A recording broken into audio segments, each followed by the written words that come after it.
Good day to you all, guys and girls. I'm Mike Scorpio of Miketendo64, and this is our Let's Talk About special edition for E3 2018. I am joined today by our editor-in-chief, Jack Longman. So, Jack Longman, over to you. What are we going to be talking about today? Hey Mike, today we are going to be talking about, well, all number of things that appeared during the Nintendo's E3, Treehouse and Nintendo Directs. There's going to be a bit of Mario Party, a bit of Fire Emblem Three Houses. There's going to be some Starlink, there's going to be the lack of 3DS at E3, a bit of DLC chatter, no Nintendo N64 Mini, and there's going to be Smash, obviously. Fantastic. So, without further ado, I believe it's time for us to take our ugly mugs off of the screen and let's get on with the podcast. So, let's start talking about E3 2018. So, Jack, Okay, your Mike. points, your views, your opinions. Me, personally, I thought it was a fairly good Nintendo E3. It wasn't exactly spectacular, to say the truth. In my opinions, I really liked the Direct. What I didn't like is the treehouse itself. To me, it felt a little bit like it had too much Smash going on. You know, there was just constant Smash all the way through it, and it's great that we're getting to see so much about it. But with the game releasing in December, I would have liked it if, you know, some of the stuff we were being shown at the time was saved for another week, you know, and just like drip fed over a weekly period from now until December, like we had with Splatoon when it was revealed in January at the presentation and then released in July.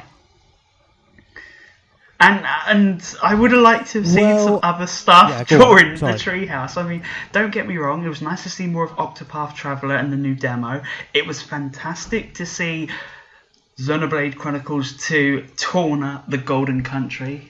That looks absolutely fantastic, and I can't wait to play that this September. But it just felt like it was way too much Smash. Just too much Smash.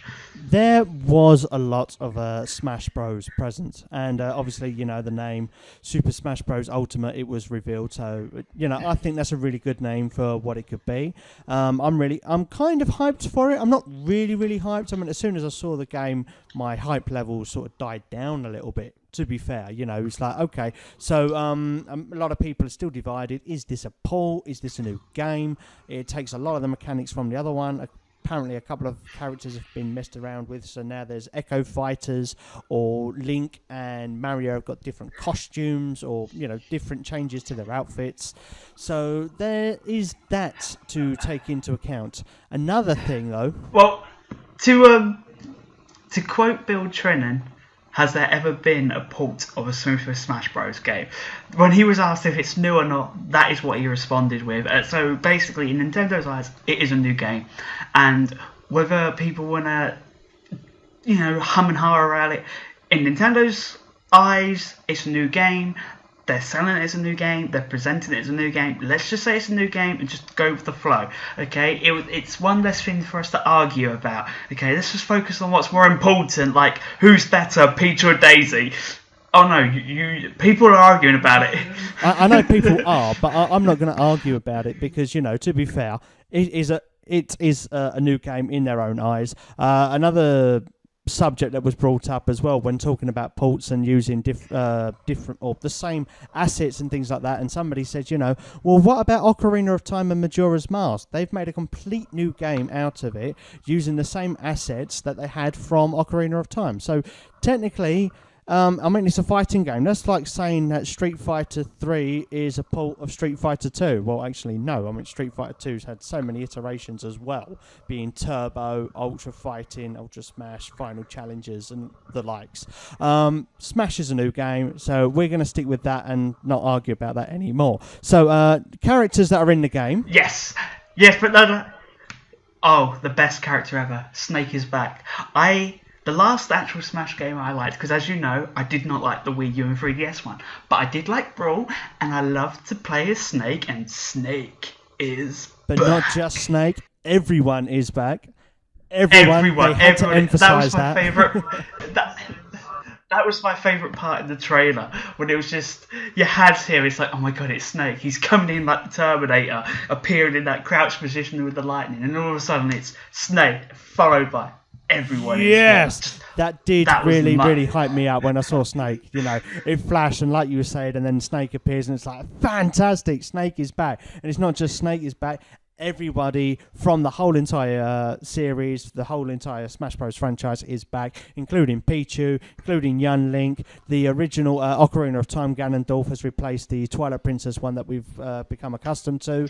He has also had a couple of changes. He actually uses a weapon for a smash attack now, so he has his sword. Zelda's had a complete overhaul, so she's not shown as Breath of the Wild or Twilight Princess. No, she's a link between worlds, and I absolutely approve of that, because one of the things they said about choosing that character was with the moveset she has and the type of character that she is.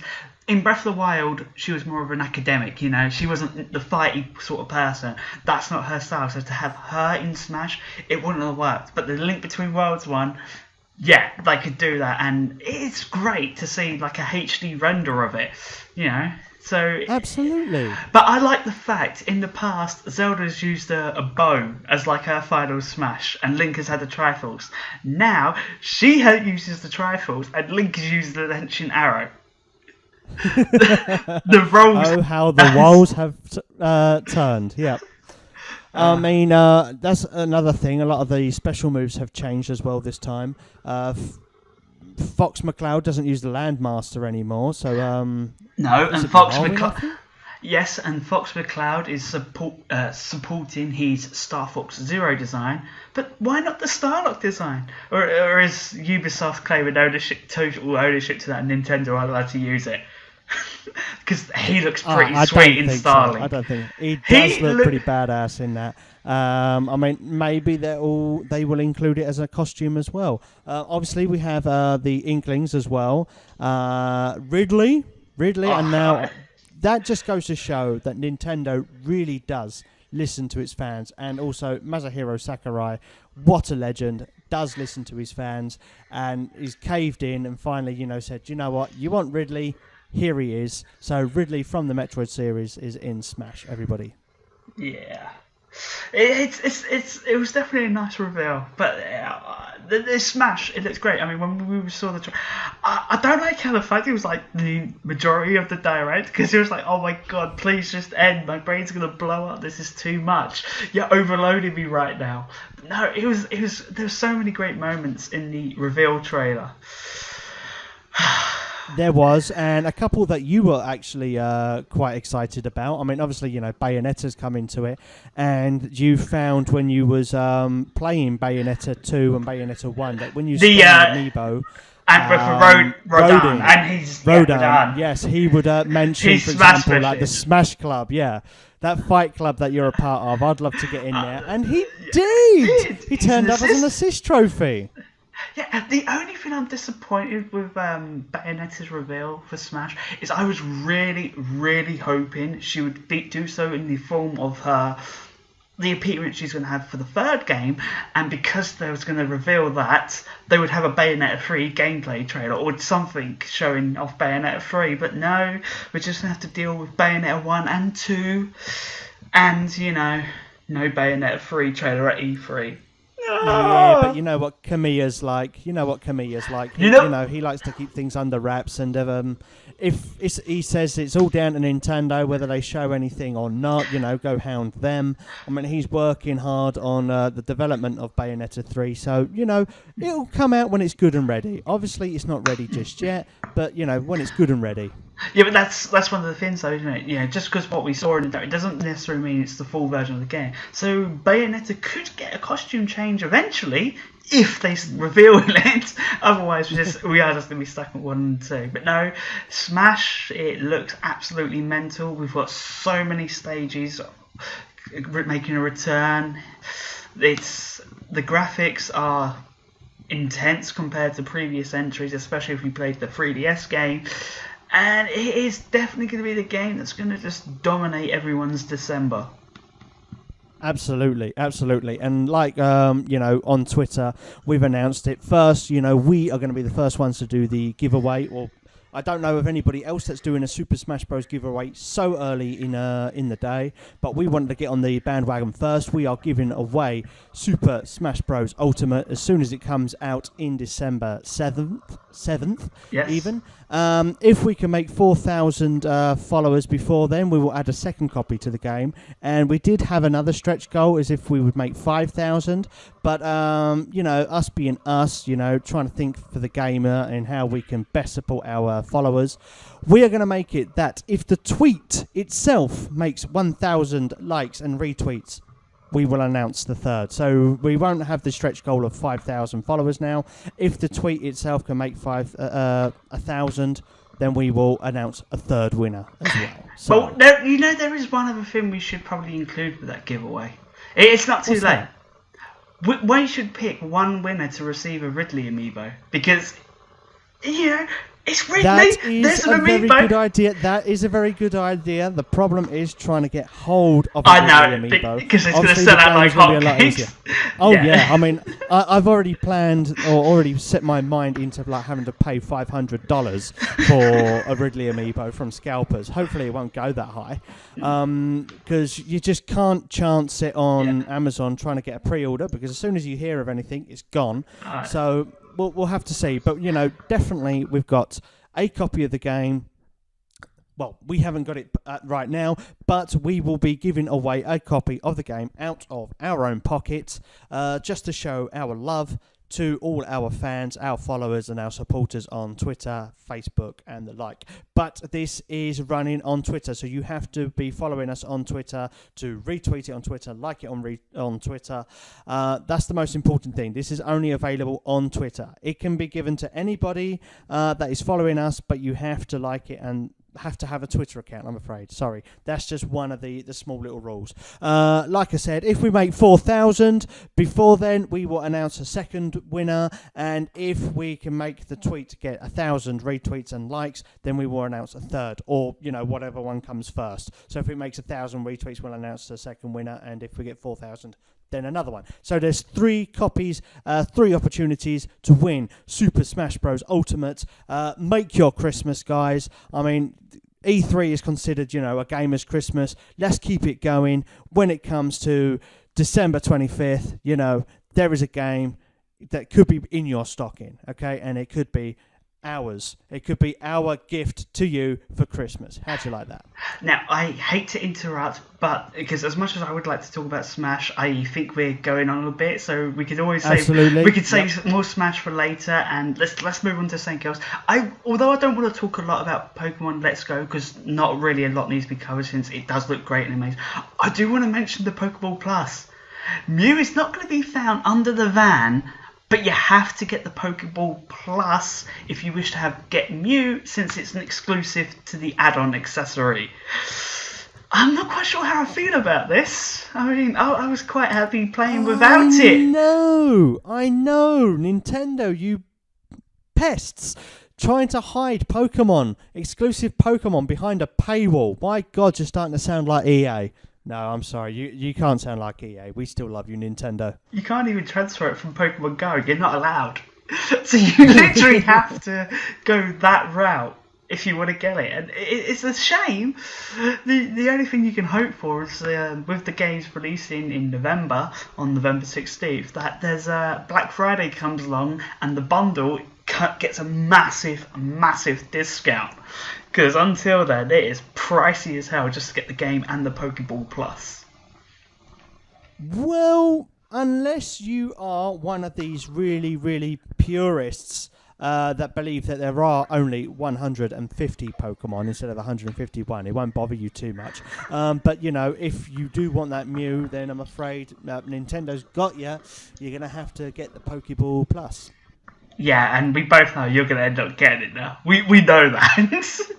We know. I'm not. I decided I'm not, and the reason why is because Starlink looks so good. It looks like what Star Fox Zero really could have been in a way. I know it sounds strange. I mean, the game is inspired by a couple of people that worked on Starlink is inspired by Star Fox, and a couple of the inspirations come from there. So to be able to play as Star Fox in that game, and it does look pretty amazing. I've already got myself down for the Starlink starter pack for the Switch edition. So yeah, baby, that Arwin is going to be mine. I must admit, Starlink, when I saw it last year at E3, it's like, okay, cool, this is coming to the Switch. It's Toys to Life, more expenses. But when you saw it at E3, it was like, oh my god, this game looks good. And then they dropped the Star Fox bombshell, and there he is, and it's just like, damn, Fox McCloud is back. And this game on the Switch is gonna have Star Fox missions, Arwen support, and apparently other characters from the Star Fox series are set to appear during his mission. So it's not just going to be him. We can see the gang. Yes, absolutely. I mean, you think of all the games that you've played, all the other Star Fox games, you don't actually play as any of the team. You only play as Star Fox. So to be able to play as a couple of the other characters, that would be, that'd be quite interesting, actually. Yeah, it absolutely would. Hopefully not Falco. Not to be mean to him, but I don't like Falco. He's too much like Rivali. That's what it is. Rivali reminds me of Falco, and I just hate them both equally.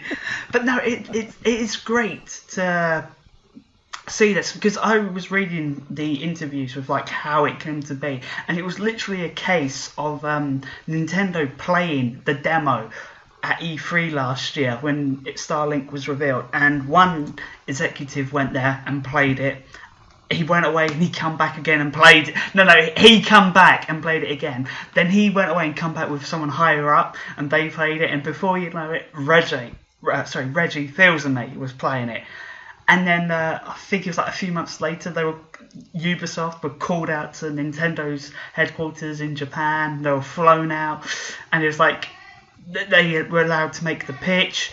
And no, it's a great story, and it just went on from there. I really like that, and it's great to see that Nintendo and Ubisoft still have that great relationship, especially when Donkey Kong Adventure is out this month.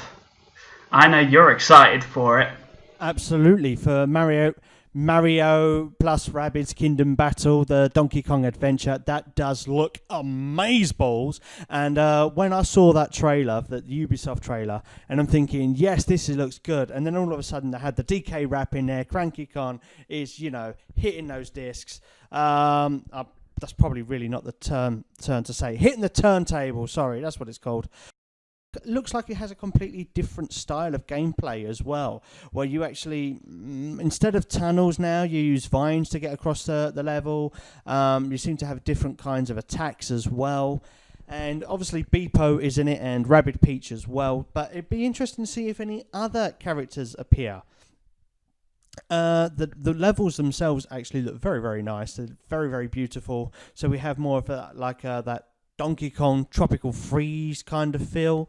So we got the beaches, and maybe we'll have some icy mountains as well.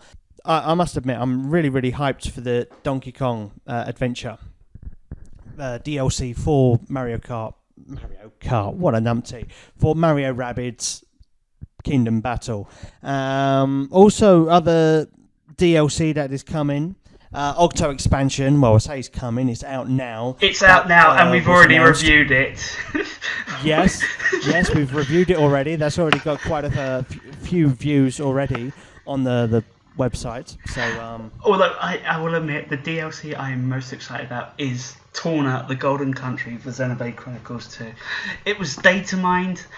A few weeks back saying this story would take place 500 years ago, have Laura and Jin and Adam and Mithra, and I think it works. I think it really works, because it was something that was mentioned in the Xenoblade Chronicles 2, but it was never really touched too deeply. But now that you have this chance to go sort of back and go through the backstory of it as well, that's really, really interesting. That really, really just builds more on the story of Xenoblade Chronicles 2. So obviously, Rex is not going to be part of it, and he hadn't even been born yet, neither is his great grandfather.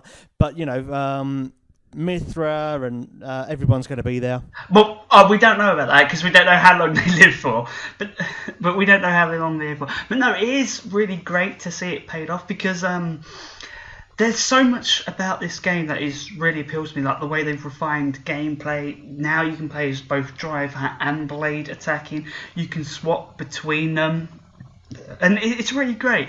And there's, I don't know if you know, but there's production notes that get posted for Xenoblade Chronicles 2, and it reveals quite a lot. I mean, for instance, in like the latest post, which came out like last week, it revealed that Torn of the Golden Country was part of the initial plot for the main game. And it was actually like one of the possible candidate stories that they were going to go with instead of the one what we had. So it was developed, or initially planned and developed around the same time as the main game was, but it was removed from the main story. Obviously, for production costs or whatever, they really did want it in the game, but it probably wasn't enough to put into the story. It might have been taken away from the original story a bit, perhaps. Well, in what it said, it's by taking out the various factors. Tetsuya Takahashi realised that if they were to include the Torna content into the main game, they'd end up going over their allocated budget for Xenoblade Chronicles 2 and would not actually be able to complete it in time to have it released last year. So he never showed the Torna stuff to anyone. And it was just removed from the main story, and no one really knew about it until, it was like more recently, this was happening, it was planned, and it's coming. So it's really great to, know this little backhand information about it and to see how great it looks. Another thing that was a bit of a surprise, I find it a pleasant surprise, to be honest, is the challenge mode or whatever that's been added now, and that you can actually play as Shulk from Xenoblade Chronicles, and is it Fiora, I believe, as well? Fiora, so yes. They've been added as blades. They're added as blades, and they're restricted to the challenge mode in the land of challenge. If you beat the challenges and you earn the mysterious relic, you can get the right to take them into the main game with you. Okay, so it's a bit like the Octo expansion then. You have to complete the Octo expansion before you can play some Octoling. Yeah, you have to clear the challenge mode in order to unlock them and take them into the main game, exactly. Okay. And that's a lot of people, well, some that I've seen on Twitter have done it already, and hats off to them because I'm still trying at the moment and I'm getting nowhere. But on the plus side, I have got already a bunch of the new costumes for my characters, so that at least that's something. Well, if it's any consolation, I mean, you've already cleared the Octo expansion. I'm still trying to make my way through it, but I'm doing it every single level. So, I'm sort of lined up to get the last thing, but I want to clear all the other levels first. So I think I've got about 15 levels left, I believe. I must say I do prefer the Octoling to the Inklings. Oh, it's like it's. I think there's going to be a lot of Octoling versus Octoling turf wars. I think the Inklings are going to be pushed aside for a while.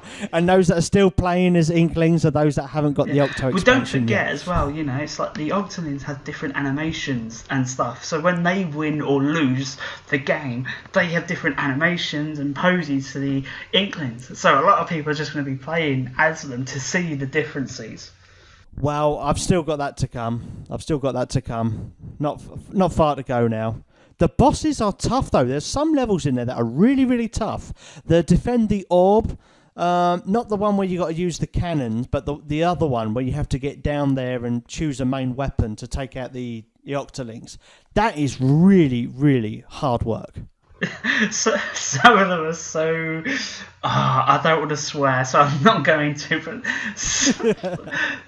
So, another couple of things at E3. Obviously, the 3DS did not get a presence whatsoever. There was nothing in the Direct. There was nothing on the Treehouse Live. And from the interviews that I've seen and read so far, no one even asked, like, where was the 3DS? Why was there no 3DS coverage?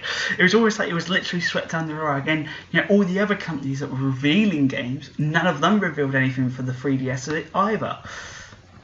So it's... I know. And it's a shame because, again, with the 3DS, it's up 10% in sales this year for North America. It's on the rise. It's up. Yeah, and also there's games coming out this year for the 3DS. A couple of weeks ago, or if only a week or so ago, the new Nintendo 2DS XL Hylian Shield Edition is coming to the US. It was just a couple of days ago that the Animal Crossing for Europe, the Animal Crossing Edition, is coming to Europe. So, there's still different Nintendo 2DSs being launched and 3DS not so much now. But there are games coming. I mean, in the games we saw at E3, we had Smash, which is out in December. We had Pokemon Let's Go, which is out in November. We've got Super Mario Party, which we'll talk about later, which is out in October. And we have Octopath Traveler, which is out next month in July. But, Captain Toad on the 3DS and Switch is out in July. No mention of that. WarioWare Gold from the Nintendo 3DS is out in August, and all we know about it is it's a compilation of games, 300 of them, and it's a Wario title. That was what was said about it when it was revealed in the March Nintendo Direct, and there has been nothing since. We are like 2 months, less than 2 months, because it's out August 3rd, away from release, and there was prime time to show it off, and instead we got nothing. I like Wario. Well, you touched on. I know. I like Wario. I like WarioWare. I would have liked to have known more about this game. To be honest, I would have happily have gone one Smash presentation, piece of Treehouse coverage, go without one of them, just to have WarioWare.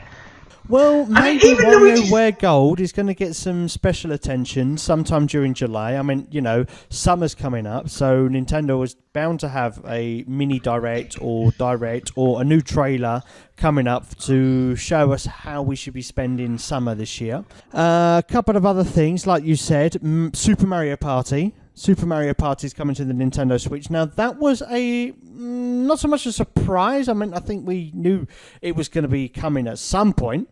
The only thing that was surprising about Super Mario Party is the fact it's not Super Mario Party 11.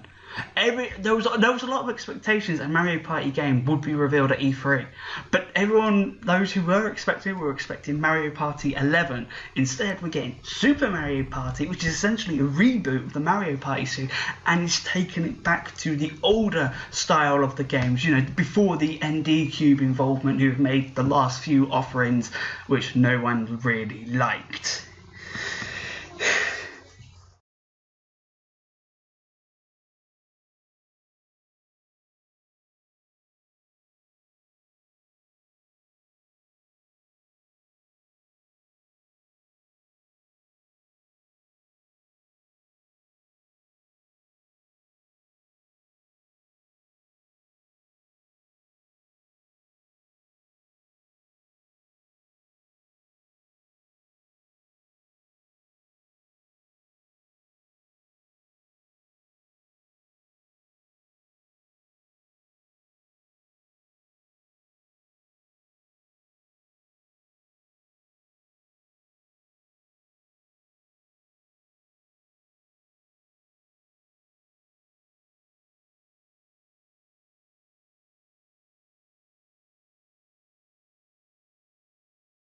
I just like the fact we're getting another Mario game. It will mark the 5th Mario game on Switch since the console released last year.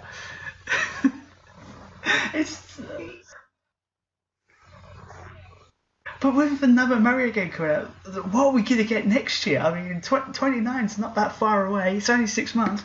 Are we going to get a Mario game then as well? Strikers? Golf? Party? I'm actually disappointed we did not get a Super Mario Strikers this year. It would have been the perfect time to have that as the sports game as a World Cup tie-in. Instead of everyone playing FIFA on their Switch this summer or Soccer Slammers by Atui, we could have a Mario Strikers game. That would have been fun. Yes, but I suppose it's the same with like Mario Tennis, really, isn't it? It's going to outsell Mario Tennis when it finally releases next week, rather on June 22nd. But a lot of people like football. Tennis is a lot more available to people. A lot of people can just pick up a remote and play with friends. They don't really need to know the mechanics sort of thing. Whereas, football games are actually quite specific.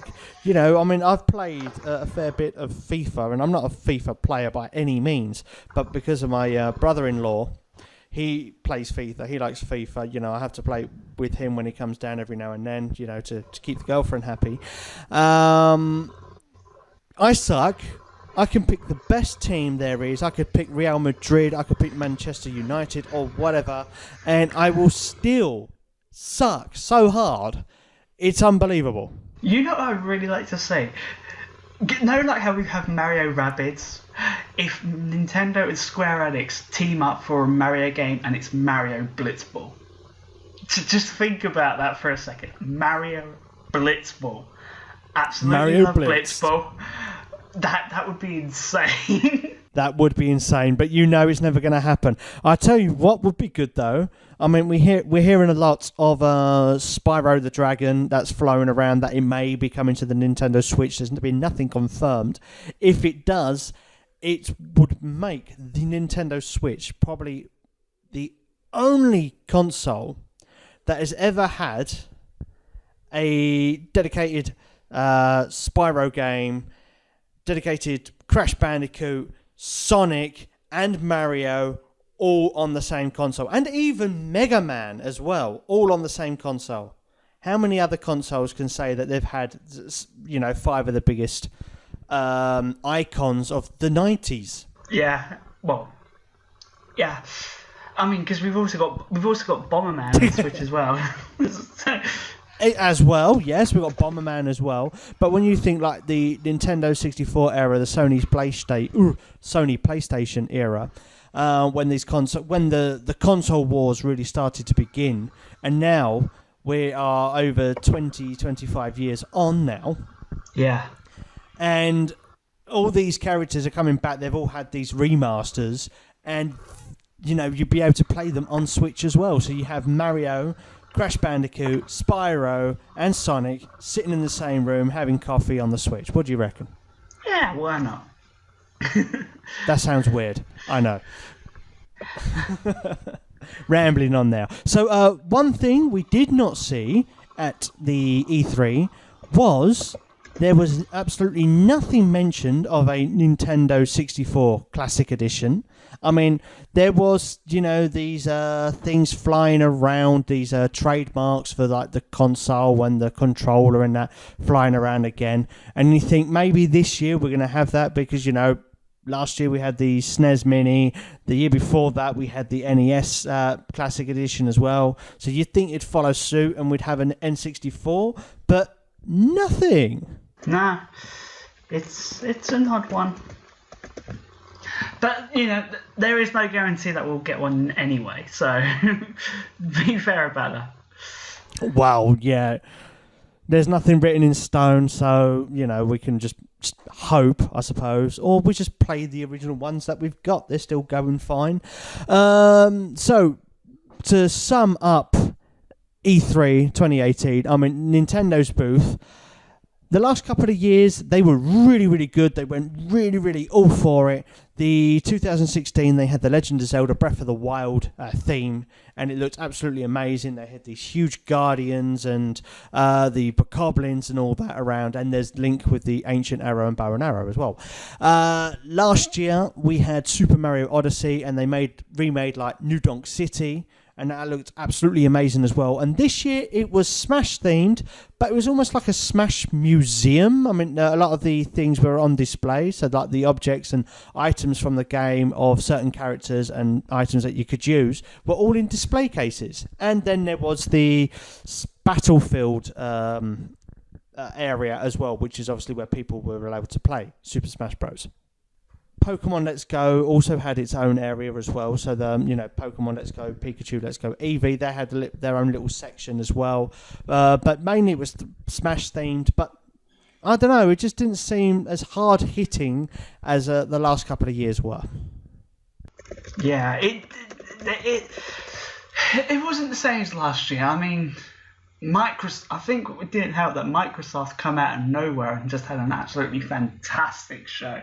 I mean, not all of the games they had were exclusives, and a lot of them was a case of world premieres to boost the appeal of their console. But they still had a good show, nonetheless.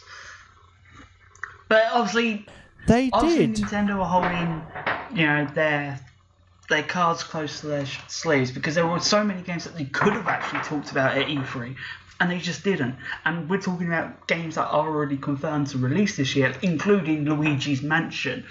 Given the lack of the 3DS at E3, I'm half expecting we'll get a 3DS-focused Nintendo Direct sometime soon, because it's the only way they could possibly make up for it. You can't go on about wanting to support this one platform because it's been so great for you for 7 years, when it's on a high and then just completely ignore it. It's bizarre. They need to make it up soon. It's fair to say that the E3 Direct, or the E3 Nintendo's intentions, was all about Smash. Smash, smash, smash. It's what the fans wanted. It's what they wanted. It's what we wanted. It's what everybody wanted. And so they went all out with Smash. But there was also the Super Smash Bros. Invitational, and that was really, really fantastic to watch. I mean, these players were absolutely amazing, and how they managed to pick up from a game that's, it's still being built. And of course, there's a couple of changes, there's a couple of effects in play as well that they're not quite used to. The Chilean-born player Zero, he won the competition, and this guy's been in retirement. He was a champion for the Wii U version of Super Smash Bros. He came out of retirement, defended his title. It looked touch and go like he was gonna lose, but he just it did. snapped. But what an epic finish! He made a comeback, and he took the trophy home. He did indeed. And what an epic finish. We had the final battle, and it was Mario versus Sonic. And you really want Mario to win because, it's all Super Smash Bros. Mario's the face of it all. And then there's a little part of you says, but the other guy is really, really good too. And MK Leo, he does deserve to win. But god damn it, he chose Sonic and not Mario. But, they played really, really well, both of them. Everybody did play fantastically well.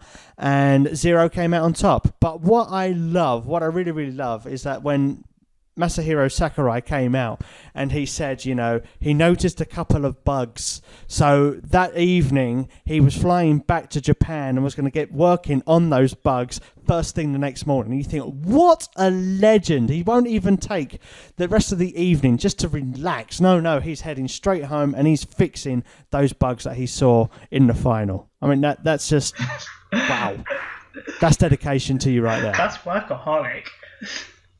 Oh yeah. No offense, but no, that is absolute legend. Intense. The Splatoon World Championship, or the Splatoon 2 World Championship, that was really, really good to watch. I watched, and obviously, here in Spain, here in Europe, we're a few hours ahead from everybody else, about 9 hours, in fact. So I'm watching it around about 1-2 o'clock in the morning. And I was hooked from the moment I started watching till the end. And the European team managed to make it up to the finals, the back squids, against GG Boys from Japan. And they really, really held it up to around about game 6, game 7, I believe. But they just lost out, and GG Boys managed to claim the title, or the World Championship. And I was really backing the European team, because you just know that the Japanese teams, they're always just so good.